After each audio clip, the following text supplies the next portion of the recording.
Hello everybody and welcome back to Red Eagle Politics. Make sure you guys like this video down below and subscribe to the channel if you are new.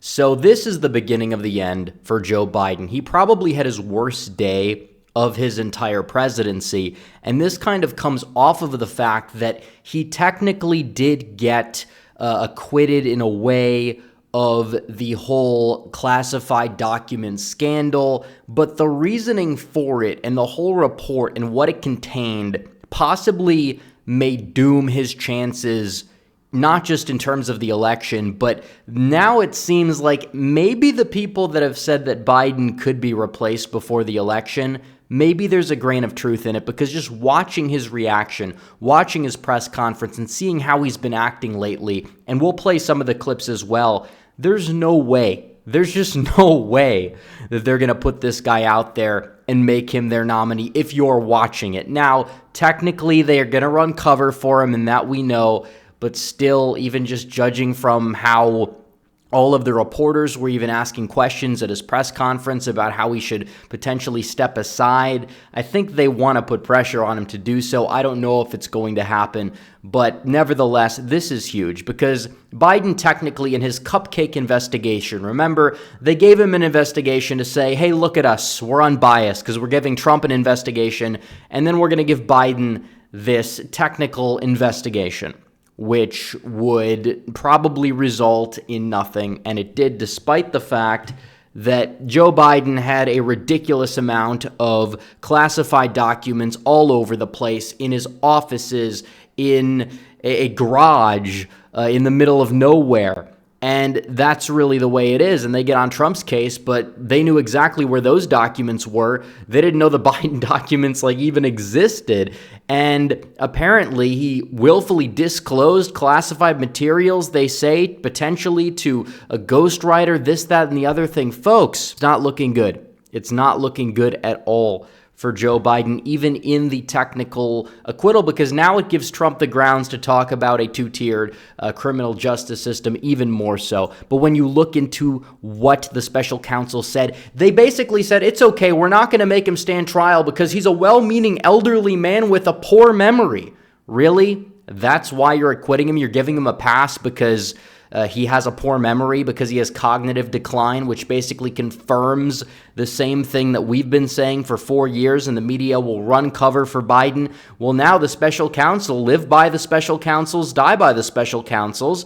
The special counsels are saying that Biden is an elderly man with poor memory, could not remember when he was vice president, could not remember when his own son passed away on multiple occasions during the investigation. But yeah, tell me about how this guy is capable of running the entire country. He's not. Tell me how Donald Trump is actually the real dementia candidate because he happened to confuse Sioux Falls, Iowa, or Sioux Falls, South Dakota with Sioux City, Iowa. Even I get it confused. Even the residents of those towns frequently get it confused. But you can't convince me that the two are even remotely comparable, because that's like a one-off. That's aired for weeks. Biden, every single speech, almost every paragraph that he recites, there's going to be multiple errors, and we saw that in his press conference today. But even so, before that, look at this here.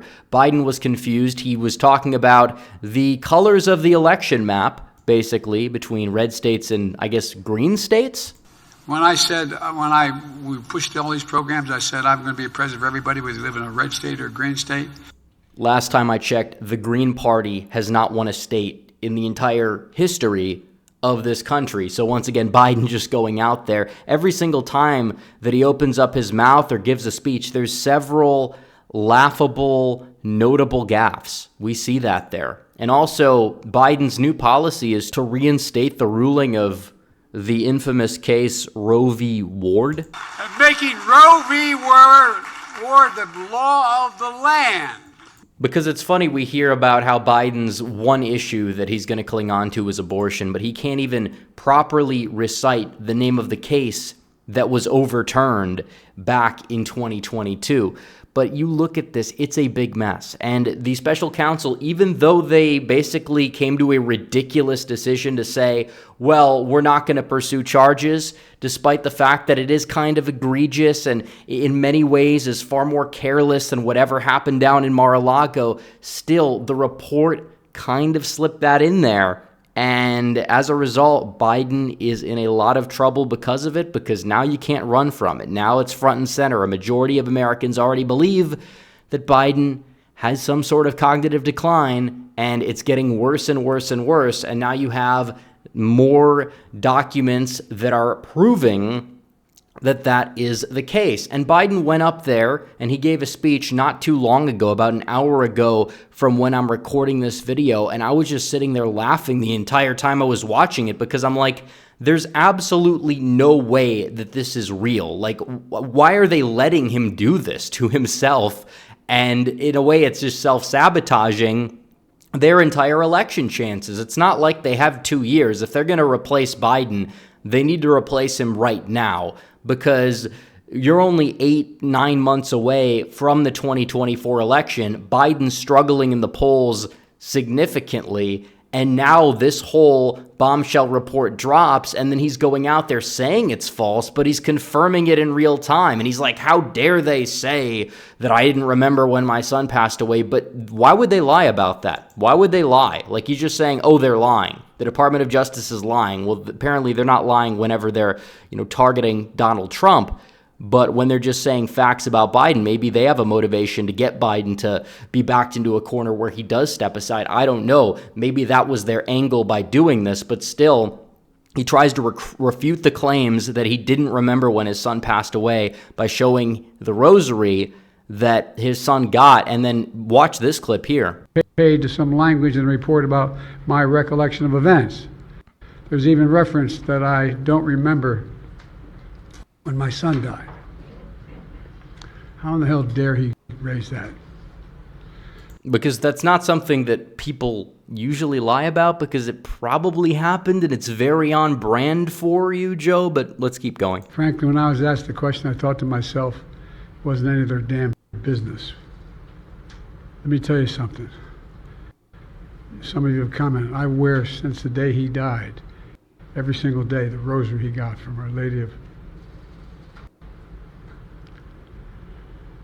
every Memorial Day. So he just skipped words and just started rambling about something about Memorial Day? Seriously? You're trying to get people to believe that this report's entirely fake and that you have a perfect cognitive memory, when apparently you can't even remember when you were vice president at all, and you can't remember certain dates or certain years that should be memorable to you in your life, and then you go and try to refute that by basically misremembering things in real time and then getting very belligerent when reporters were asking him certain questions as well. And the liberal reporters were actually backing him into a corner, which I've never really seen them do that to him before. Usually they've been fairly nice to him because they obviously have bias, but maybe now the bias is shifting and they kind of want him to step aside.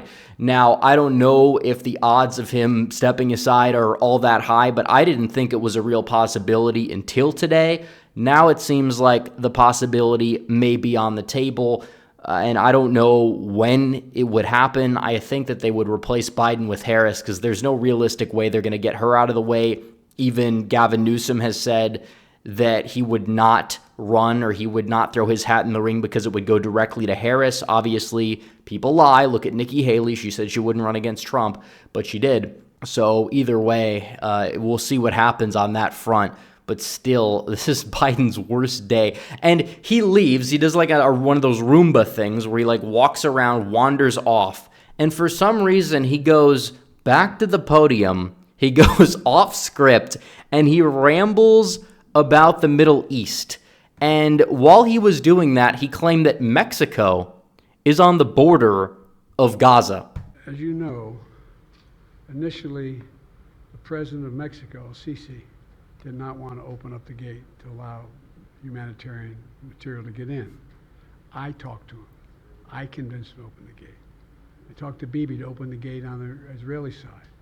So apparently Sisi is the president of Mexico, despite the fact that the president of Mexico is AMLO. That's the acronym that he uses for his name. That's what everybody calls him.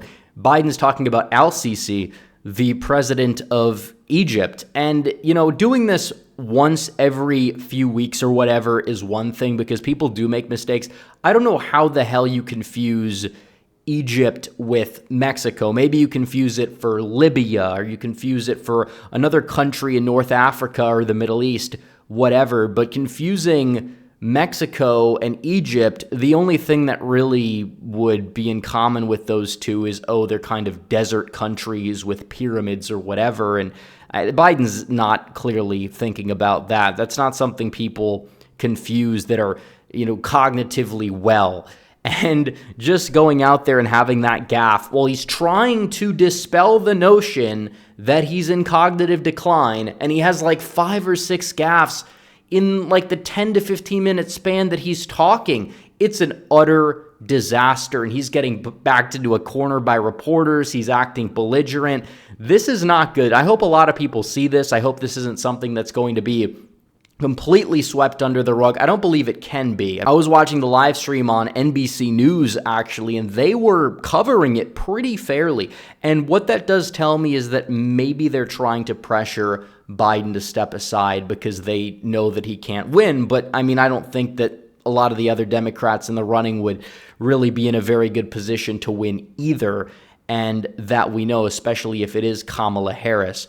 But we will stay tuned on that front. But I saw this compiled list of just all of the gaffes that he's had recently in this tweet.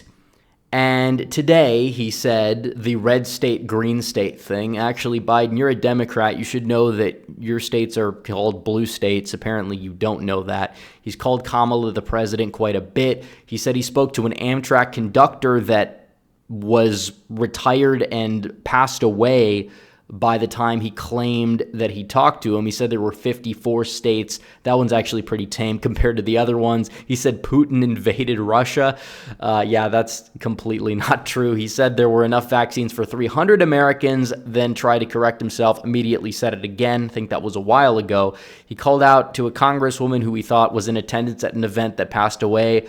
And he apparently released a statement about her death at the time. He called out a congresswoman and noted that he had just taken a picture with her minutes prior, but she was not at the event. He said that he got mixed up later on. And then he said he spoke to a bunch of people who passed away at the G7 summit. He said he spoke to somebody who passed away before Biden was even born. I mean, it's funny and sad at the same time. But this is a recurring theme, and it's getting worse and worse in real time. So it's going to be interesting to see exactly where the Democrats decide to go from here. Because what are they going to do? Try to go back to, the legal system, try to say it exonerated Biden. When you look at why they exonerated him, the reasoning is dumb. It's even dumber, arguably, than the Comey reasoning for why Hillary Clinton was exonerated despite her being extremely careless. We know why these things happen. We know we have a two-tier justice system, but that's not the point. When you read into it, what does it exactly show? It shows that Joe Biden is basically confirmed to be in cognitive decline, even worse, behind the scenes. And this is not good news for him. There's no way you can spin this into being good news for him. And the press conference, you guys can go and watch it in its entirety. It's like arguably borderline like satire. There's no other way to chalk it up. This guy is a disaster. If he is the Democrat nominee, he's going to get absolutely shellacked in 2024 come this November. Make no mistake about it. So anyways, guys, thanks for watching this video. Like this video down below, comment down below, subscribe to the channel, hit the bell for notifications so you never miss another video. Follow me on social media. The links are all in the description down below. As always, guys, thanks for watching. Red Eagle, out.